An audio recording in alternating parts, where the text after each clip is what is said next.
Last Tuesday, while I was finishing lukewarm pad thai at my cubicle and pretending the avalanche of marketing emails mattered, my phone vibrated so violently it almost skidded onto the floor. Caller ID still read home, a cruel relic from when that word meant safety instead of strategy. I let the call die, then watched 4 gray text bubbles bloom. Emergency. Pick up. We need you. Emma is sick. 10 years of silence, yet the same imperious tone that once made 16-year-old me feel smaller than the space between sentences. I ignored them until lunch, when defiance cooled into curiosity.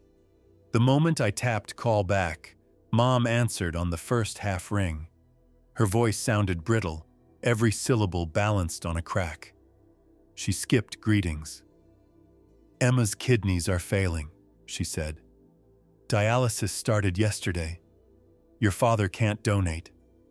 I'm only a partial match. Siblings are best, so we gave the coordinator your number. Then she stopped, clearly expecting me to leap straight into martyrdom. I took a slow sip of flat diet cola. Hello to you too, I said. It's been a decade since you almost packed my life into garbage bags, remember? She exhaled a tremor. We were frightened then. People said awful things. She meant the rumor that she'd cheated, and I was proof. That rumor dragged us to a discount clinic for a DNA test and had Dad hunting for emancipation papers when the printer jammed. We're family, she insisted, as though repetition could glue fractures she'd chiseled deeper. Back then, the rumor started at Dad's factory. A coworker swore I looked like Mom's old supervisor, a man my parents despised. Instead of laughing it off, Dad stared at my face like a faulty equation. Mom snapped pictures when she thought I wasn't looking, comparing my nose to Dad's, my chin to hers, tallying imaginary evidence. One night they cornered me in the hallway with a home paternity kit. I refused until Dad threatened to lock the fridge, so I folded, cheeks flaming. Emma began introducing me to her friends as our alleged sister. I was 16, old enough to hear every whispered doubt, too young to sign a lease. The afternoon the lab delayed results, Dad parked my suitcase on the porch, convinced silence meant confirmation. Eventually, the full report came back. Probability of paternity, 99.9%. They kept me, but warmth became rationed. Curfew narrowed, privileges vanished, and Emma rifled through my drawers for contraband like a self-appointed warden. I survived 2 more years by clinging to scholarships, a part-time cafe job, and a countdown on my wall calendar. On my 18th birthday, I woke before dawn, loaded a dented Civic borrowed from a friend, and left while the house slept. I took no souvenirs. I wanted no hostages. 4 hours down the interstate, the check engine light flashed, and I cried harder about the car than the family, because the car braking felt newer.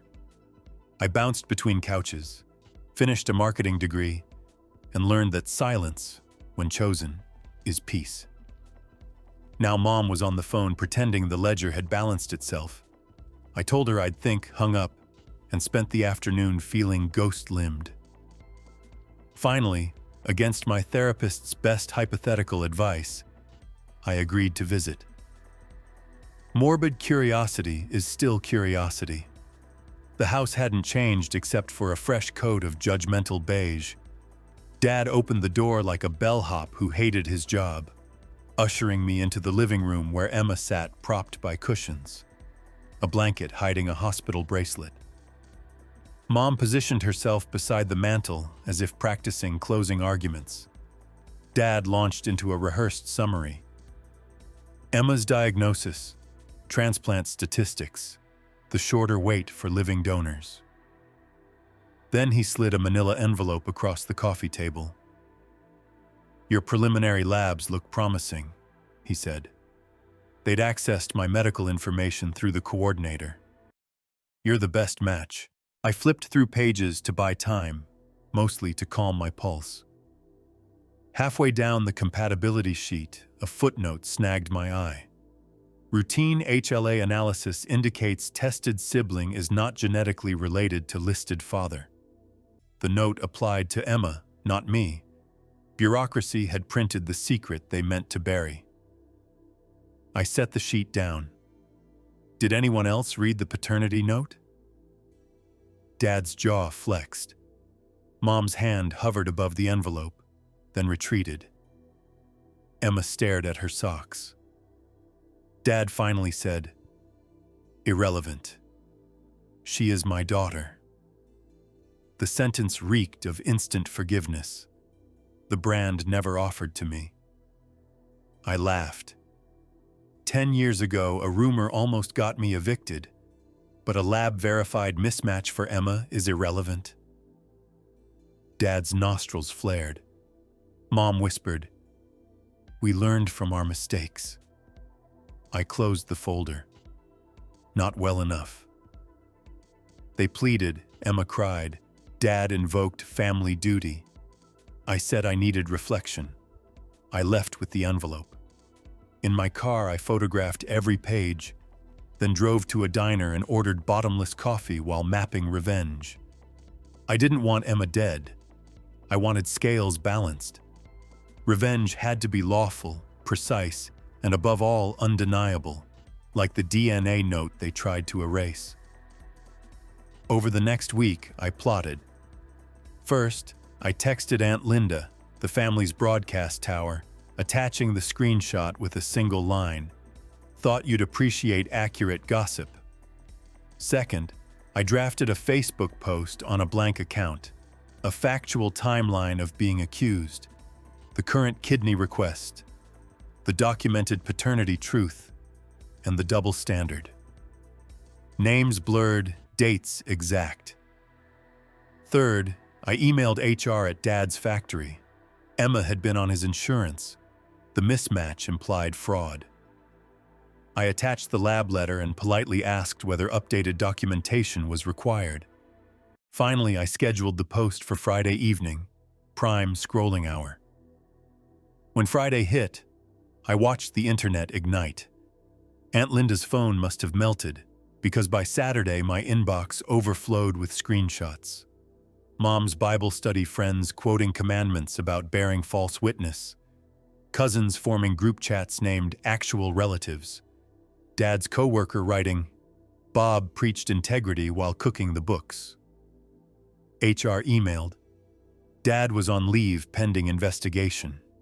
Church elders stripped Mom of every committee title. Emma's college friends launched a GoFundMe.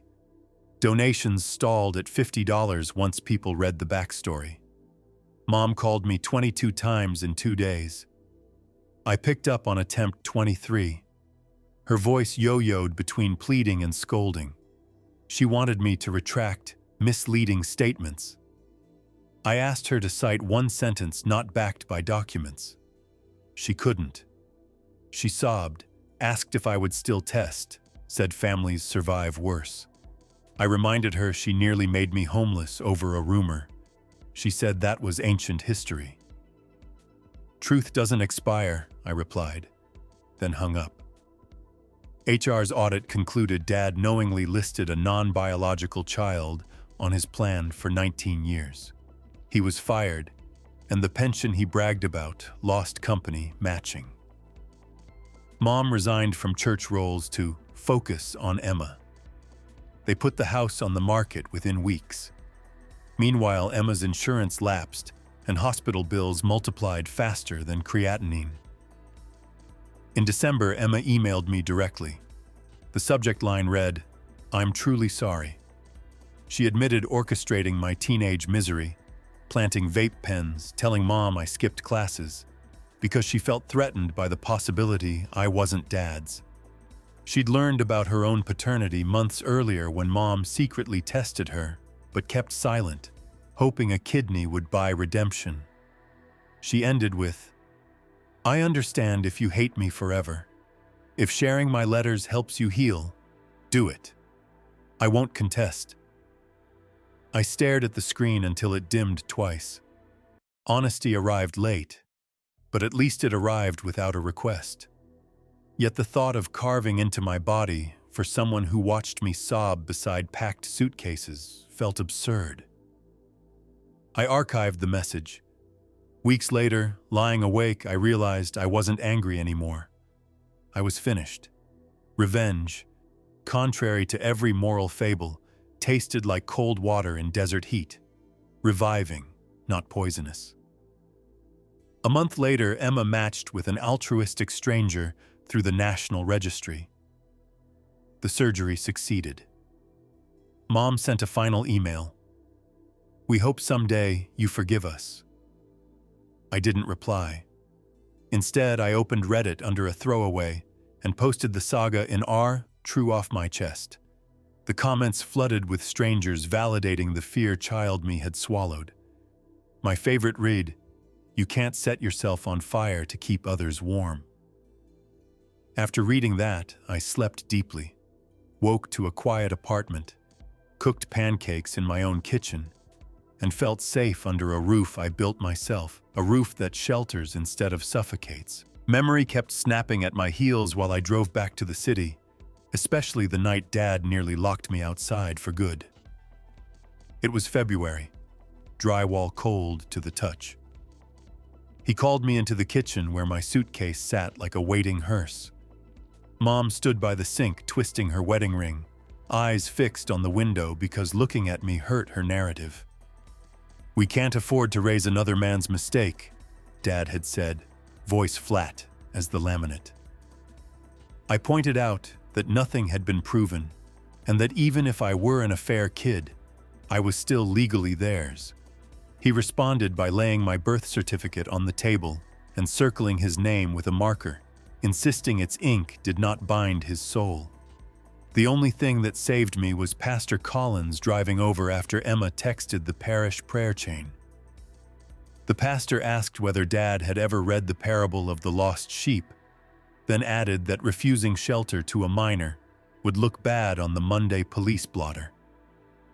That public threat bought me exactly 2 more years of shelter, but no morsel of love. College scholarships covered tuition, but therapy bills were mine. Every Thursday evening, I sat in a basement office that smelled like old tea bags and talked to Dr. Harlow about scapegoats and gaslighting.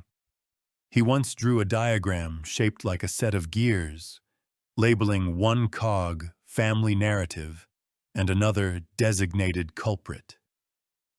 "They need you to be the broken gear so the others feel precise," he explained.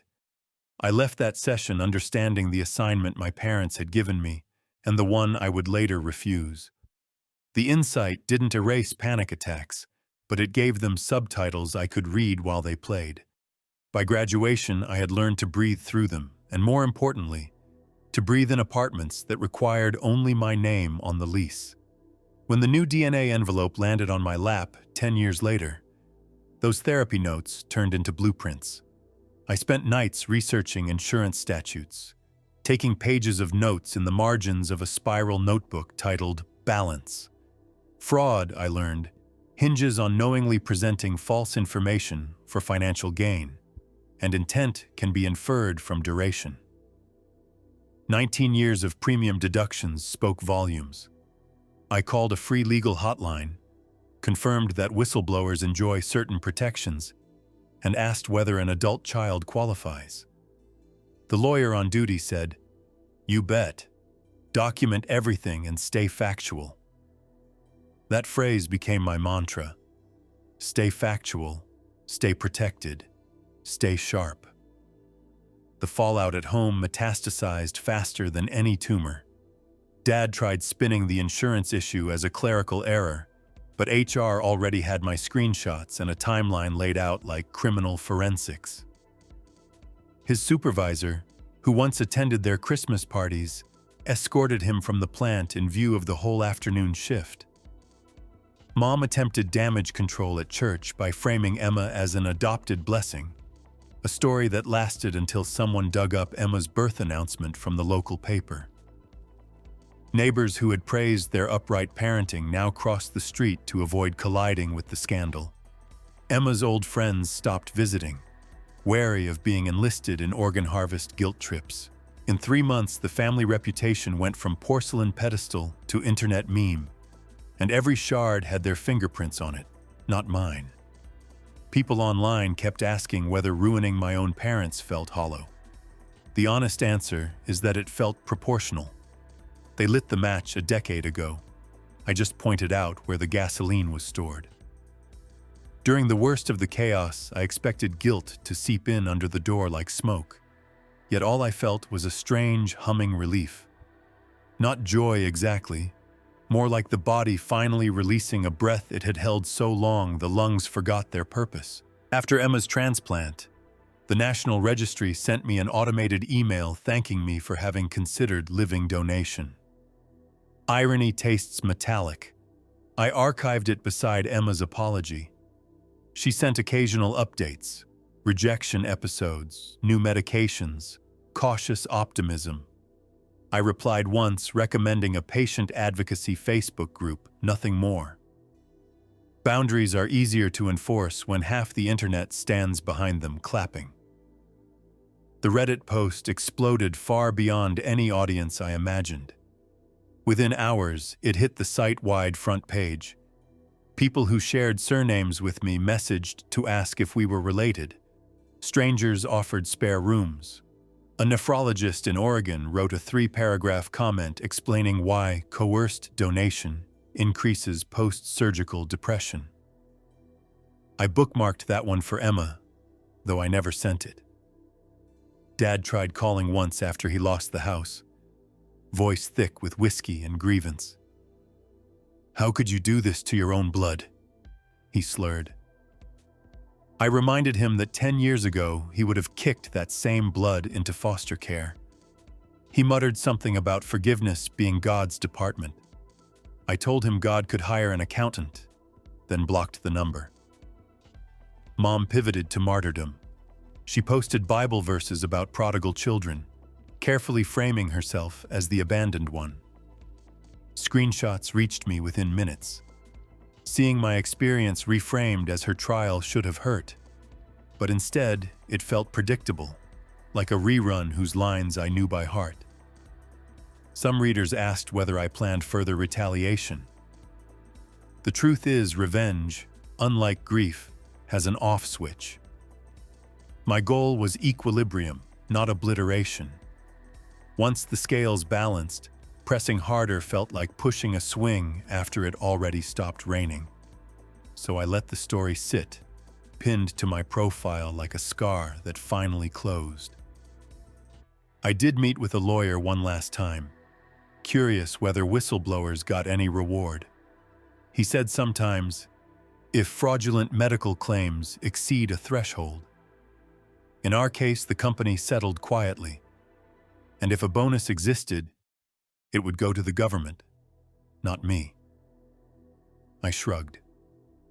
Money had never been the metric. Acknowledgement was. At my final session, Dr. Harlow asked what closure looked like now. I told him it resembled a quiet Saturday, when the only notification on my phone is a grocery coupon.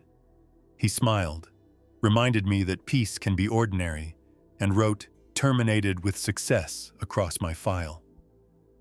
Sometimes, though, the past taps me on the shoulder, usually through music.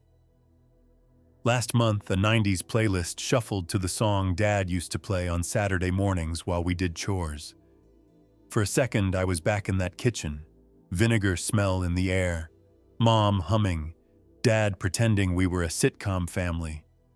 Then the memory morphed to the night he taped a cardboard box shut and told me to fill it with everything that wasn't mine by blood. Music ended. I was still on my couch, safe and uncontested. That is what victory looks like. Practical, private, and irrevocable. Emma and I aren't close, but occasionally she sends brief updates. She moved to another state, changed her last name to our mother's maiden one, and started volunteering with an organ donor awareness charity. She never asks for forgiveness anymore. She knows that isn't part of the offer. Watching my family unravel taught me something about stories. Every household has a mythos, and every myth needs a villain.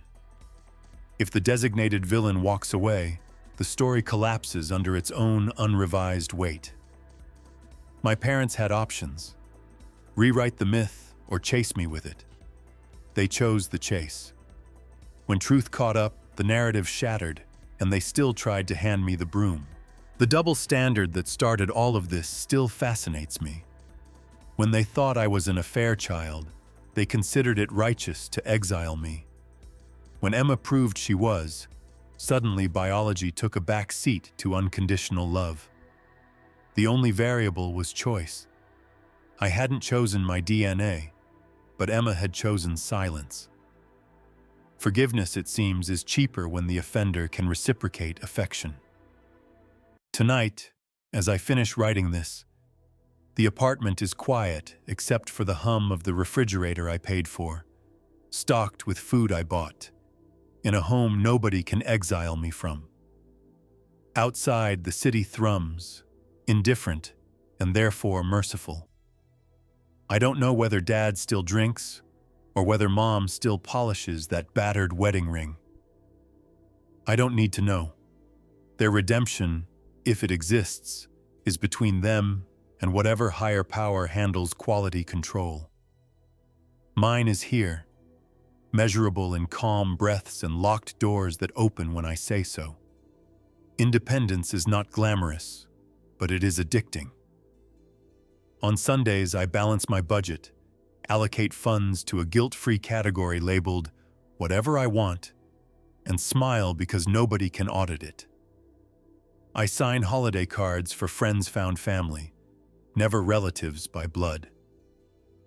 The first year after going no contact, I mailed my parents a certified letter outlining boundaries. The receipt, with Dad's signature, is framed above my desk like a diploma from the University of Self-Respect. If you stumble on this post years from now and wonder whether revenge is worth the effort, remember this. Everyone deserves the right to rewrite the story that was forced on them. Justice is not always symmetrical, but it can be proportionate. Tell the truth loudly, document relentlessly, and never apologize for refusing to bleed on cue. I didn't set out to destroy a family. I set out to escape a cage built of their expectations and my silence. The destruction was collateral, the silence now optional, and the cage, finally, gone. For me, that exchange will always be a bargain well struck, and I would pay it again without hesitation or regret.